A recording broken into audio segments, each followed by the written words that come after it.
Hi guys, what's going on? Welcome to another video. So in this video we're going to be going over the melee DPS tier list.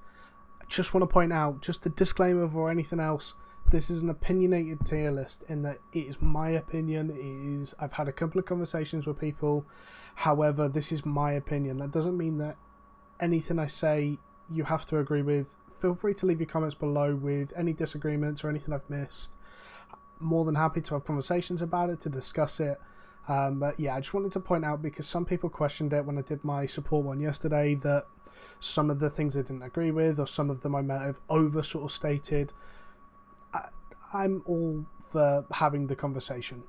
But anyway, let's get into it. So we're going to start with the B tier. We're going to start from the bottom and work up to the to the S+. But yeah, so we're going to start with the B tier. First thing you see when we look at the B tier: Carving Blade, Claymore, Pike, Dagger, double-bladed, all 5 of them weapons. I've missed one off, but all 5 of them weapons, ganking weapons. Doesn't mean they can't be used in Hellgates, it just means that their primary goal is a little bit of CC, a little bit of damage, mobility. Like, it all seems to be around ganking, which makes sense then as to why they're not completely viable in Hellgates. The goal in Hellgates has a different goal than the goal in ganking, so I like the fact that these weapons are based around ganking and not based around Hellgates, because one weapon shouldn't be able to do everything. But yeah, so the only thing I missed off that original list was Battle Axe. Battle Axe is good. It's good for sort of self-sustain, healing. I use it quite a lot on my axe on the live server at the moment, just to go and like solo. I've been soloing the T7 Undead Blues. I even managed to solo the bosses in there as well. It's a ridiculously good amount of fame, and I can do that off the Battle Axe. But yeah, so the B tier kind of consists of all the ganking weapons, the ones that just really aren't viable in Hellgates, I don't think. But let's move on. So we now have the A list. The A list is obviously massive. There is a lot on the A list. Broadsword, I think it's going to be good. Does quite a lot of single target damage, a lot more than people really expect. Obviously you use it with the sarcophagus, which means you're naturally quite tanky anyway. You get the resistance buff off the E on the broadsword, which means you can naturally use the interrupt. It gives you some sort of more utility than the other swords. I think it could be good. I'm not saying it's broken, but it certainly does its job okay. Its job is to be sort of a tanky frontliner that can interrupt as well. Halberd, I think it's underrated. I think it could be good. Spreading that, there's going to be a lot more choke fighting, a lot more grouping up, especially if you play around certain comps properly. Position seems to be everything in the new Hellgate, so I think the Halberd with the spread sort of dot that it can put out on people, just to show people what it does, that's something that people are asking for. When I can find it, the Halberd. Rending Swing deals 215 damage to an enemy and enemies around them and causes them to bleed. It also spreads your stacks of Rending Strike, which reduces healing gained and does a small dot damage. So it's basically just trying to spread their damage, like the healing reduction, as well as it just has a natural 23% healing reduction anyway. You can really, like, that's 50 odd % of healing reduction if you play it right. I think that could be really strong. Like I said, it's about trying things out. I think that's going to be quite strong if you can land that on 2 or 3 people, though. I think it's kind of just a worse tier carrion, which is good. Glaive I think's underrated at the moment. The engage it can have is pretty insane. The fling, you can stack this up with the self-stack Spirit Spear. Oh, that's a hard word to say. You can stack this up yourself basically, though, without the combat. Jump in, fling someone back, and then wall everyone away. Again, with the choke fighting at the moment, I think this could be really strong. Just pulling one person back, a squishy back or a frontliner back that can be bursted, and wall the rest of their team away, or CC the rest of their team away. You can really do some serious damage with this if played correctly. Moving on to Heron Spear. Heron Spear is one that's kind of was everywhere for a short while, and now no one uses it. Spear throw, throw your spear and it will shatter on enemy impact, dealing 347 magic damage and stunning enemies for 4.28 seconds. 30-second cooldown, so I think this is just completely underrated. Like, a lot of people were using this and then suddenly stopped in favour of other things. You can do some serious damage with this. It has a CC built in. You can do it from good range. I think this, especially with choke fighting, with this just coming back, you put an icicle that slows everyone to the point that they're all grouped up, chuck this in, get a 2 or 3 man stun. That could be some serious sort of wombo combo damage, so to speak. Again, I think it's just a completely underrated pick at the moment. Dual Sword.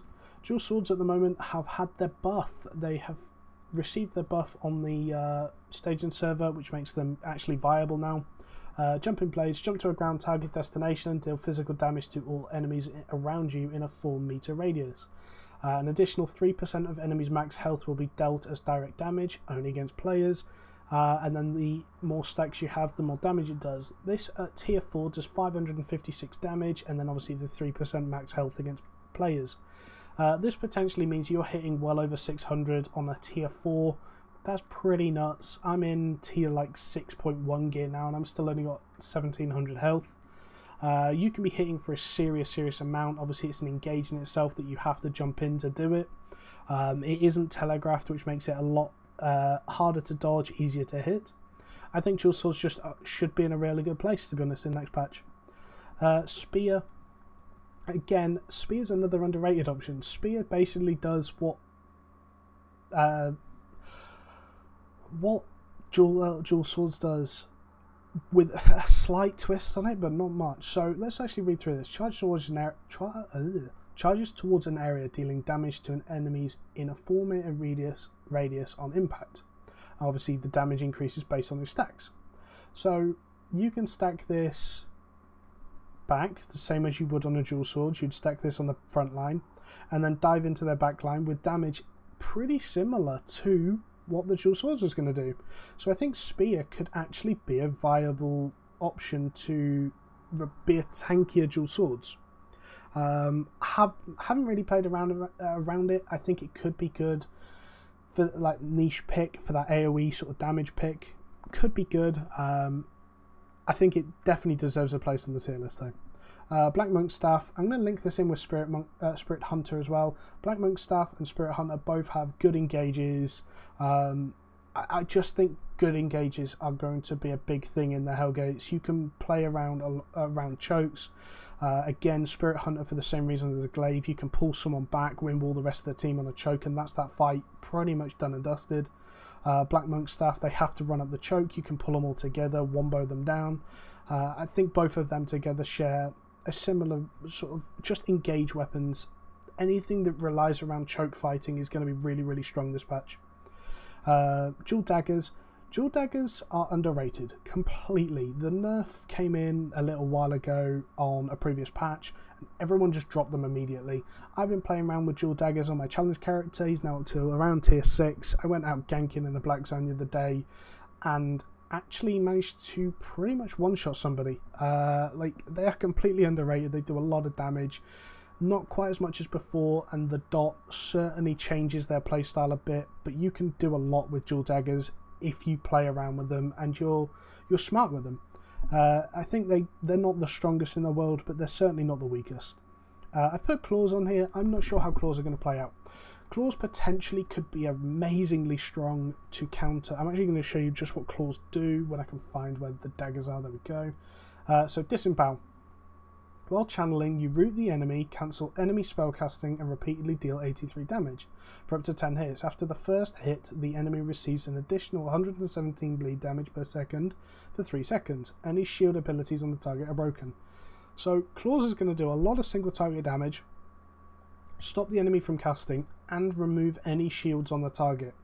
I think putting that onto a healer, bearing in mind I can see a lot of teams running with an arcane. This is the important thing. A lot of teams are going to be running with an arcane, so if you jump on a healer and silence the healer, the arcane should be able to output enough defensives that he can keep them alive. And that's quite a big thing. So Claws potentially could still jump on the healer, still go for that damage on the healer, and just mitigate anything an arcane can do. It kind of counters the arcane survivability. I'm not saying it's going to be good, I'm just saying it's a potential option. I think it could have a place. It would be interesting to see it played out. Black Hands. Black Cannons just do a lot of burst, a ridiculous amount of burst. Again, it's about putting someone in the wrong place. I was playing around with these with the Stalker boots where I was jumping behind someone, punching them into my team and then dashing back and bursting. And we were doing some mad combos with it. Like anyone that's familiar with League of Legends, I was doing the whole Lee Sin insect kick thing back into my team, but also dropping them to like half health in the process as well. Like I was doing some ridiculous amounts of damage, and I think it just has a good place. I think it could be viable if people wanted to play around with it. Ironclad Staff. Ironclad Staff is a displacement, so I've put Engage as one of these really big things right now. Again, I'll show Ironclad Staff because it's one of them that a lot of people just haven't seen played. Ironclad Staff. So Hurricane, the caster spins around dealing 54 damage and knocking away enemies in a 0 meter radius. I believe it's actually about 2 meters or so. Basically, if you hit the Ironclad Staff, you're going to get knocked away. It's on a 20-second cooldown. Like, the displacement you could do in this is crazy. You could dive onto a choke point and just send people flying in all directions. Again, it's all about that choke point fighting in Hellgates currently. GVG's has been that way for a little while. Hellgates has now moved to the same thing. I think we're going to see a very similar meta between the GVG's and Hellgates now, which is really cool. But yeah, Ironclad Staff I can see being really strong. Someone dives onto the choke, spread them all around. That's going to cause some real sort of havoc in the team. Anyway, moving on to my choices for the S tier. S tier, Soul Scythe, Bloodletter and Quarterstaff. So Soul Scythe knock up on a choke point fight could almost be done from that. Like the amount of CC that offers, bear in mind you can't cast while in the Soul Scythe. You can't do anything. I don't know how Cleanse works with it, although I don't think it counters it completely. I think Soul Scythe is just too good. Especially, like I said, moving into this choke point meta. Bloodletter is really strong at the moment. People really underrate it. If a Bloodletter plays correctly and puts good pressure out, especially on things like the front line. Bear in mind, with Curse nerf coming out on the Armor Pierce, there's going to be a lot more need for Armor Shred on teams.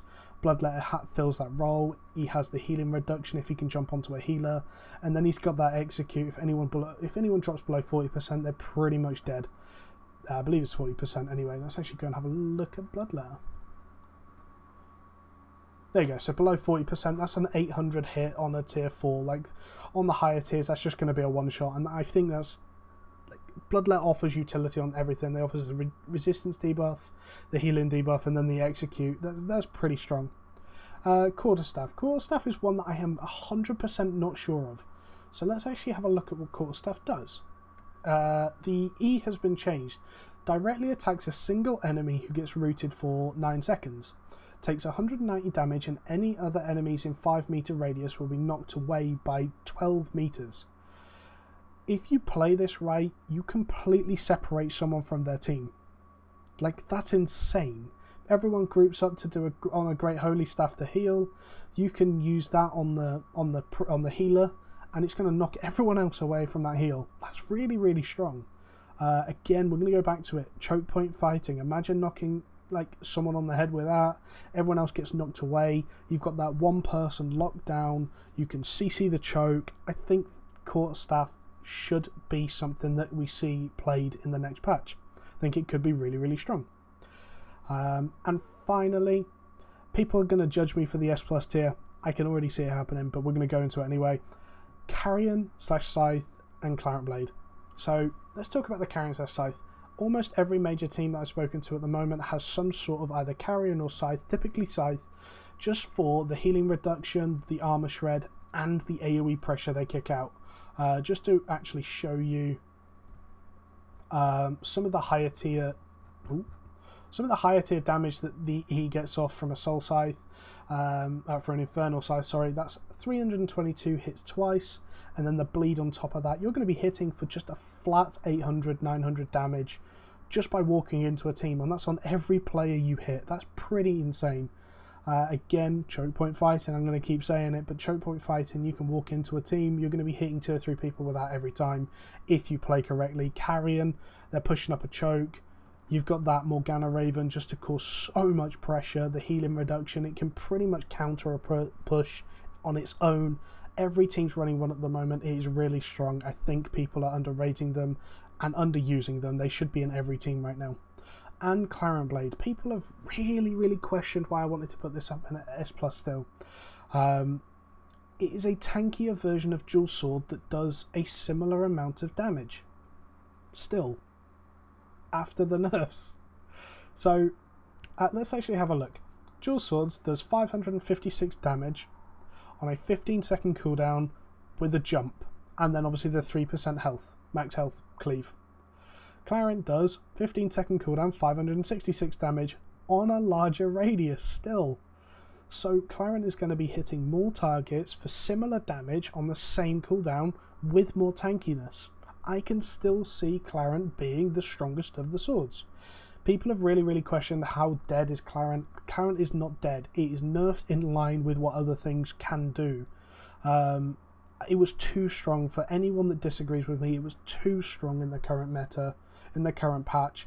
I think this is Clarent being in a good place. I don't think it needs nerfing down anymore, but it's still going to be something that is stupidly strong if you play it right. I think now that's the important part. You can't just go in and keep throwing your E's on cooldown. I think maybe you have to time it a little bit better around people's cooldowns, or people pierce or armor shred or whatever. You've got to time it that little bit better just to maximize what you're getting out of it, because you're not just going to be able to put out a ridiculous amount of pressure constantly with the E.